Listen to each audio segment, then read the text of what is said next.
السلام علیکم ورحمۃ اللہ وبرکاتہ۔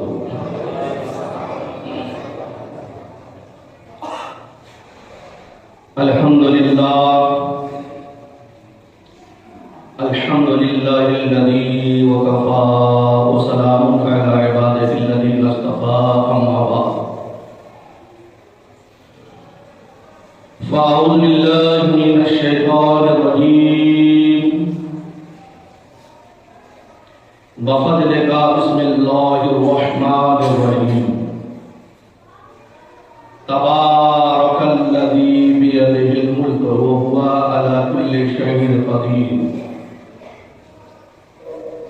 الذی خلق الموت والحیاة لیبلوکم ایکم احسن عملا۔ آمنت باللہ صدق اللہ العظیم وصدق رسوله النبی الامین المتین المبین المختار الکریم، ونحن على ذلك لمن الشاهدين والشاكرين والحمد لله رب العالمين۔ غوث اعظم بمدے بے سرو ساما مدد، قبلہ دین مدد کعبہ امام مدد، ما گدائے تو سلطان دو عالم ہستی از تو دائے تمنا یا سہے جیلا مدد۔ عزیزان ملت اسلامیہ، آئیے ہم اور آپ مل کر آقا نامدار مدینے کے تاجدار، دونوں عالم کے مالک و مختار حضور تاجدار مدینہ صلی اللہ تعالی علیہ وسلم کی بارگاہ بیکس پناہ میں اپنی غلامی و امتی کا ثبوت دیتے ہوئے اہل سنت والجماعت کے قدیم رواج کے مطابق بآواز بلند درود پاک پڑھے۔ اللہم صلی علی سیدنا و مولانا محمد معدن الجود والکرم، منبع والعلم والاکرم وآلہ وآلہ وسلم، صلو علیہ صلاۃ سلام علیکہ یا رسول اللہ صلی اللہ تعالی علیہ وسلم۔ میرے پیارے آقا علیہ السلام کے پیارے دیوانوں، اللہ تبارک و تعالی کا ہم پر احسان عظیم ہے کہ اس نے ہمیں میلادی مسلمان بنایا۔ میلادی مسلمان کا مطلب ہوتا ہے کہ نبی سے محبت کرنے والا مسلمان، نبی کا تذکرہ کرنے والا مسلمان، رسول کونین صلی اللہ تعالی علیہ وسلم کی اطاعت و فرما برداری کرنے والا مسلمان۔ کیونکہ بارہا میں نے آپ کو یعنی اس متعلق بتا چکا ہوں، آدمی کو پیدا کرنے سے پہلے اللہ تعالیٰ نے فرشتے کو پیدا کیا، پھر اللہ تعالیٰ کا منصب ارادہ ہوا کہ میں دنیا میں ایک میرا خلیفہ بھیجوں، تو فرشتے کو بلایا مشورہ کرنے کے لیے۔ ارشاد فرمایا انی جاعل فی الارض خلیفہ، اے فرشتوں میں دنیا میں اپنا ایک نائب خلیفہ بھیجنا چاہتا ہوں۔ تو فرشتوں نے کہا تھا کہ مولا یہ فسادی کو بھیجے گا دنیا میں؟ تفسیر اٹھا کے دیکھو گے تو فرشتوں نے کیا کہا کہ ہم تیری عبادت کے لیے کافی نہیں، یہ دنیا میں جا کے فساد برپا کریں گے۔ تو اللہ تعالیٰ فرمایا انی اعلم ما لا تعلمون، میں جو جانتا ہوں تم نہیں جانتے۔ سب فسادی نہیں ہوں گے، کچھ ہوں گے، سب نہیں ہوں گے، کچھ ہوں گے، اور باقی سب تو سب ملادی ہوں گے۔ اسی لیے اللہ نے قرآن مقدس میں اعلان کر دیا ان اللہ و ملائکتہ یصلون علی النبی، بے شک اللہ اس کے فرشتے اس غیب بتانے والے نبی پر درود بھیجتے ہیں۔ یا ایھا الذین آمنوا، اے ایمان والو، اے جنتیو، صلو علیہ وسلموا تسلیما، تم بھی خوب